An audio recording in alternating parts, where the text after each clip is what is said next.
அருமை, அருமை, அருமை, அருமை, அருமை. எப்படி சொல்றதுன்னு தெரியல. Awesome performance, awesome performance. அந்த கேரக்டருக்கு அவ்ளோ ஆப்ட்டா அப்படியே இருந்தீங்க. பர்ட்டிகுலரா அந்த உடம்பு, தொப்பை எல்லாத்தையும் மீறி அங்கங்க அந்த ஐயர் ஸ்லாங்கோட, அப்புறம் அந்த கண்ல குட்டி குட்டியா கோவம்,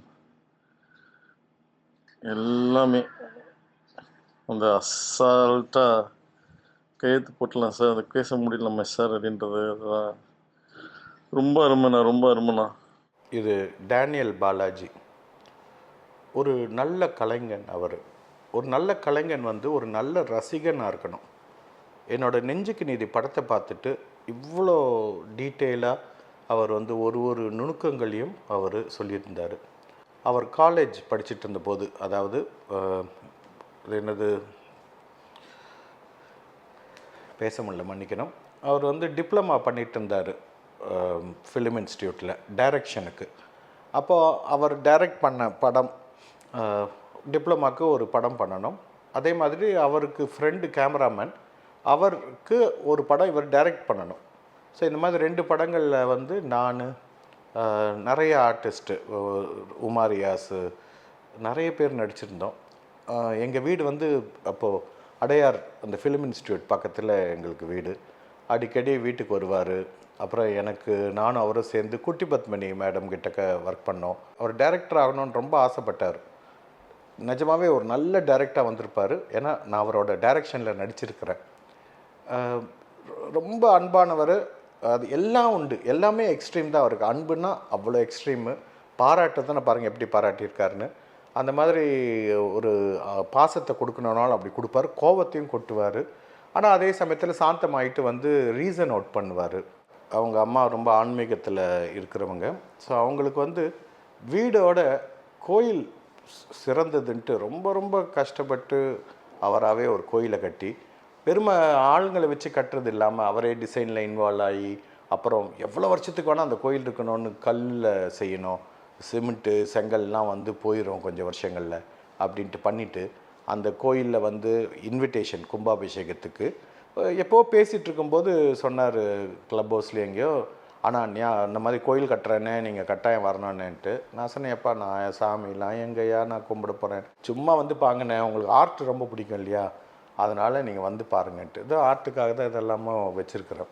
இன்விடேஷனு, அவர் பெயிண்ட் பண்ண ஃபோட்டோஸு, ஒவ்வொரு நுணுக்கங்களும் அந்த இது எவ்வளோ அழகாக இருக்குன்றீங்க, அதெல்லாம் பண்ணிவிட்டு எனக்கு போட்டார். நான் அது போட்ட உடனே நான் அவருக்கு மெசேஜ் போட்டேன், Balaji congrats and all the very best. என்றைக்கோ க்ளப் ஹவுஸில் சொன்னீங்க, ஆனால் ஞாபகம் வச்சுட்டு கூப்பிட்டுட்டீங்க இதுக்கு கும்பாபிஷேகத்துக்கு. ரொம்ப thank you. I definitely try to make it. போக முடியல, ஆனால் நேரில் வந்து கூப்பிடலையேன்னு சொல்லிட்டு கோச்சிக்காதீங்க. நான் இன்னும் அந்த பெயிண்டிங் ஒர்க்கில் தான் இருக்கேன். இன்னும் 2 சிலை முடிக்கணும். நான் வாய்ஸ் மெசேஜ் போடுறதுக்கு முன்னாடி நீங்கள் ரிப்ளை பண்ணிட்டீங்க. ரொம்ப ரொம்ப நன்றி, நன்றி, நன்றி. எப்போ ஃப்ரீயாக இருக்கிறீங்களா போவாங்க, பிரச்சனை இல்லை. என்ன சொல்கிறது, அவ்வளோ அன்பு நிறைந்த ஒருத்தர் டேனியல் பாலாஜி. ஒரு டைரக்டர், ஒரு பியூட்டிஃபுல் ஆர்டிஸ்ட்டு. அந்த கோயிலில் ஒவ்வொரு சிற்பத்தையும் அவர் பெயிண்ட் பண்ணி வச்சுருக்காரு. இந்த மாதிரி மேக்கப்பு, இந்த இண்டஸ்ட்ரியில் எல்லா கிராஃப்டையும் நல்லா தெரிஞ்சுக்கிட்ட ஒரு ரொம்ப ரசிகர். பாட்டுலாம் அவ்வளோ ரசிப்பார். தெலுங்கு ஒரு சீரியலுக்கு 2 பேருக்குமே தெலுங்கு தெரியாது, ஆனால் உட்காந்து தெலுங்கு டைலாக்லாம் எழுதினோம். லேபிள் பார்த்துட்டு மெசேஜ் போட்டார், ஐயா அந்த வெப் சீரிஸு வக்கீல் look super super super. Thank you Daniel. அது என்னோடது இல்லை, அருண்ராஜா காமராஜ் அவரால் தான். You are a director, you know. நான் அவர்கிட்ட சொல்கிறேன், இது நான் இல்லைப்பா, டைரக்டர் தான் அப்படிங்கிறேன். கரெக்டு தான். பட் என்ன தான் ஒரு டைரக்டர் ஃபீல் பண்ணாலும் அது ஒரு ஆக்டர் மூலியமாக தான் வந்து வெளிப்படுத்தி ஆகணும்னு ஒன்று இருக்குது. ஸோ அந்த இதில் வந்து நீங்கள் கொடுத்த அந்த லுக்ஸு, அந்த இது, அந்த முழு மூஞ்சி, அந்த குட்டி கண்ணை இன்னும் சின்னதாக வச்சு பார்த்து போன பார்வைகள், அதெல்லாம் ரொம்ப நல்லா இருந்தது. Yes, it is the director, but the director has to execute through someone. So அதனால் அந்த சம் ஒன் நீங்கள் பண்ணீங்கன்றதுனால அது நல்லா இருந்தது அப்படின்னு நான் உங்களுக்கு சொல்கிறேன். Thank you thank you thank you Balaji.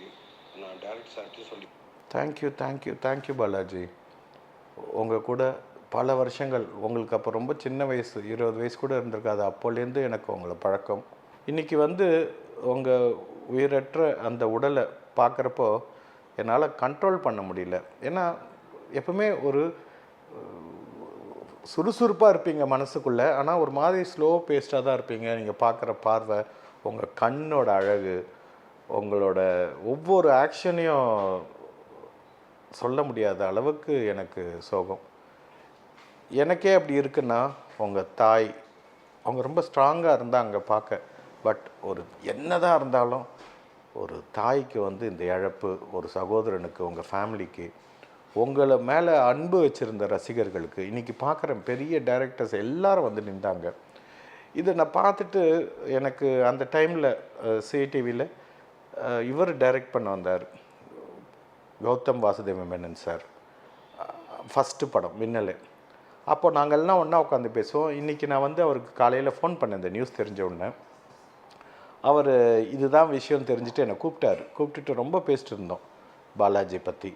அதுவும் இல்லாமல் பாலாஜி வந்து ரெடான் டிவியில் வந்து நீ சித்தி சீரியலில் போய் நடிக்கிற அப்படின்னு சொல்லிவிட்டு நான் சிஜே பாஸ்கர் சார்ட்டையும் சொல்லிவிட்டு ராதிகாட்டையும் சொன்னேன். நீ காலையில் ராதிகாவோட செக்ரட்டரி அவங்க ஃபோன் பண்ணாங்க, சுபா வெங்கட் பண்ணிவிட்டு, நீங்கள் தானே கூப்பிட்டு வந்தீங்க, சித்தியில் தானே நடித்தார் அவர் அப்படின்ட்டு கேட்டாங்க.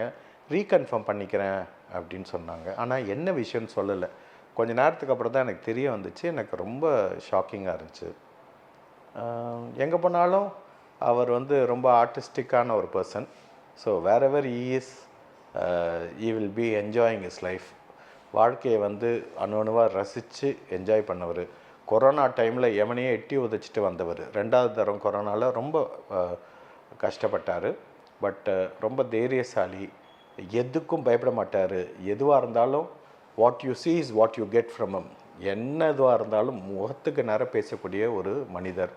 அந்த மாதிரி இருக்கிறவங்க, இந்த முகத்துக்கு நேரம் மனசு திறந்து பேசுகிறவங்களுக்கு உள்ளுக்குள்ளே எதுவுமே இருக்காது. ஏன்னா உள்ளுக்குள்ளே வச்சுட்டு உள்ளொன்று வைத்து புறம் ஒன்று பேச தெரியாதவருக்கு. எதுவாக இருந்தாலும் அதான் சொன்னேனே, கோபமாக இருந்தாலும் அதிகம் காமிச்சிடுவார், ஆத்திரமாக இருந்தாலும் காமிச்சிடுவார், அன்பானாலும் காட்டுவார். ஒரு அவரை மாதிரி ஒரு ரசிகன் கிடையாது. அணுவாக சொல்லி பேசுவார். So thank you for everything Balaji.